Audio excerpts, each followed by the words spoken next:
하나님 말씀 191페이지부터 시작하겠습니다. 따라서 하나님 존재 상태 안에 있는 의식의 최초 물방울은 하나님에게 신성한 잠재의식을 불어넣었고, 신성한 잠재의식은 차례로 신성한 숙면 상태에 있는 하나님에게 신성한 반의식 상태를 부여했습니다. 이 신성한 반의식 상태에서 실제의 신성한 각성 상태보다 훨씬 이전에 하나님은 신성하게 꿈을 꾸고 신성한 꿈 또는 창조를 경험합니다. 그를 완전히 깨어있게 하는 실제의 신성한 각성 상태는 그분의 무한한 한이 없고 무제한적인 신성한 본성을 완전히 의식하는 하나님의 경험을 그에게 줄 것입니다. 하나님의 이 신성한 잠재의식은 또한 이후의 하나님 존재 상태에 잠재되어 있던 무로부터 나왔습니다. 그리고 필연적으로 이후의 원래 절대적인 진공 안에 있는 창조 지점 또는 옴 지점을 통해 신성한 잠재의식이 투영되었습니다. 하나님의 신성한 잠재의식이 투영되면서 나타난 바로 그 진동은 원래 절대적인 진공 안에 있는 창조 지점을 통해 하나님의 신성한 숙면 상태를 자극했습니다. 그리고 하나님 본래의 숨결 또는 본래의 말씀은 공간과 함께 시간과 광대무변한 우주 그리고 제한적이고 한정적인 에고의 모든 소유물인 마음, 에너지 그리고 개체성과 다양한 형태들을 드러냈습니다. 신성한 꿈 상태에서 하나님의 무한하며 신성한 잠재의식의 투영이 추진력을 얻을수록 신성한 꿈 또는 창조물은 진화하기 시작했습니다. 그리고 신성한 반의식적 상태에 있는 하나님은 신성한 꿈을 경험하기 시작할 뿐만 아니라 동시에 우주적 진화의 영역에서 경험하는 모든 것들과 자신을 동일시하고 결합하면서 그는 그의 신성한 꿈에 몰두합니다.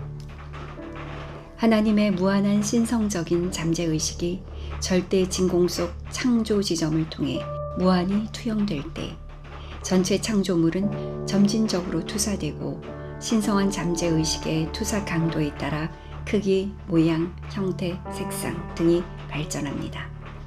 이 단계에서 하나님은 신성한 숙면 상태인 초월 너머의 상태에서 심지어 하나님 안에 잠재되어 있던 신성적인 무한한 잠재의식이 완전히 출현한 후에도 신성한 숙면으로부터 단지 깨어날 뿐입니다.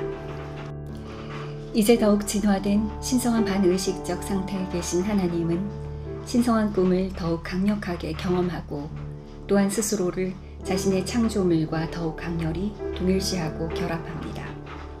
점차적으로 더욱 강력하게 하나님은 광대무변한 진화 과정 안에 있는 만물로서 스스로를 경험하며 스스로를 우주, 공기와 돌, 금속, 식물, 새, 벌레, 물고기, 동물과 인간 존재 같은 무생물과 생물로서 동일시합니다.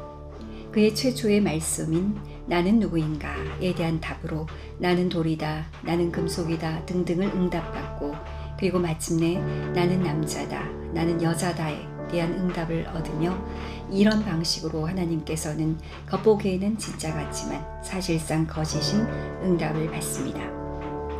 하나님께서 자신을 인간 상태와 동일시할 때 그는 더 이상 반의식적이지 않습니다. 왜냐하면 신성한 꿈의 상태인 이 단계에서 하나님이 스스로를 인간 형태와 동일시하자마자 그는 완전한 의식을 얻기 때문입니다. 이제 완전한 의식을 얻은 이 의식은 모든 꿈과 원인을 떨쳐버리고 하나님의 실제 깨어있는 상태를 경험하기 위해 그 자신이 하나님이라는 것을 깨닫게 됩니다.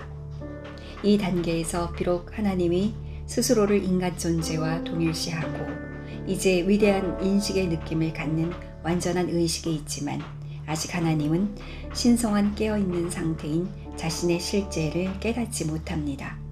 왜냐하면 지금까지 얻은 완전한 의식은 무의 허공성에 대한 것이기 때문입니다. 이에 무의 허공성은 잠재되어 있었고 이제 무의 허공성은 그 자신의 신성적 무한한 잠재의식의 투영을 통해 겉보기의 이유로서 현현했습니다. 이것은 하나님이 스스로를 실제 유로서 그리고 하나님으로서의 그 자신의 정체성에 대해 의식하기보다는 그의 투영된 창조물과 자신을 동일시하도록 이끕니다. 요컨대 하나님의 이 단계는 완전한 의식 속에서 스스로를 인간 존재와 자신을 동일시하면서도 여전히 그 자신의 실제와 하나님 존재의 원래 상태에 대해 완전히 망각하고 있습니다. 이 완전한 의식 상태조차도 하나님은 여전히 자신이 창조한 세상을 경험하고 동시에 위대한 인식으로 스스로를 인간 존재와 동일시함으로써 본성과 반대되는 인상들의 우세 정도에 따라 때로는 남자로서 때로는 여자로서 그 자신을 발견합니다.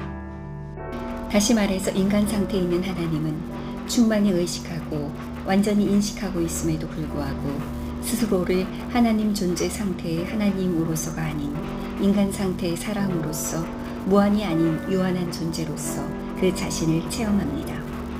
역설적인 아이러니는 실제하는 하나님은 이제 거짓된 창조물을 현실로서 찾는 환상 속에서 그 자신의 현실성을 잃어버리고 그 자신의 현실성을 실제성을 경험하는 데 장애물로 만들었다는 것입니다. 사람 안에 하나님이 하나님의 완전한 의식의 투영인 실제 속의 하나님으로서의 자신을 경험하기 위해서는 의식이 외적으로 투영될 때 하나님은 사람으로 동일시되며 이제 그분을 자신으로 동일시해야 하며 의식이 이제 사람에게 고정되어 동일한 완전한 의식을 가질 수 있도록 내면으로 끌어당겨야 합니다. 이것은 하나님 상태의 실현이고 이 실현은 홀로 신성한 꿈의 끝을 가져오는 신성한 목표입니다. 신성한 목표의 달성은 이 사람 안에 하나님 단계에서 의식의 내적 진화의 점진적인 과정을 통해 결국 인간 안에 있을 때 얻은 완전한 의식의 유산을 간직하면서 절대 진공의 원래의 신성한 숙면 상태를 지나는 경험을 해야 함을 의미합니다. 따라서 하나님은 그의 영원한 나는 하나님이다 라는 상태를 의식적으로 깨달을 수 있습니다. 그리하여 하나님은 의식적으로 자신의 원래 상태를 달성하고 그 자신의 신성적인 영원한 존재와 무한하고 실제적인 요인 그 자신의 신성적 본성을 경험할 것입니다.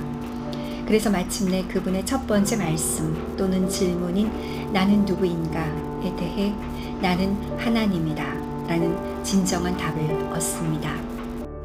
이것을 더 명확하게 하기 위해 그의 신성한 꿈속에서 자신을 최초의 인간 형태와 동일시하는 순간 얻은 진화된 완전한 의식과 함께 신성한 목표를 달성하기 위해서는 인간 의식을 가진 하나님이 환생 과정을 통해 더 많은 경험을 함으로써 이미 투영된 완전한 의식이 자신을 향해 내적으로 회귀하기 위해 노력하는 것입니다. 신성한 꿈의 결말이 시작되는 이 단계가 다가옴에 따라 인간 형태에서 거짓 깨어있는 상태를 경험하는 하나님의 완전한 의식은 자기 자신에게로 내적으로 회귀하기 위해 내적 진화 과정을 통해 이 완전히 진화된 의식이 최대 한도로 자신에게 도달할 수 있도록 노력해야 합니다. 이 완전히 진화된 의식은 스스로에게 향하기보다 광대한 우주에서 만물을 외적으로 투영하고 있습니다.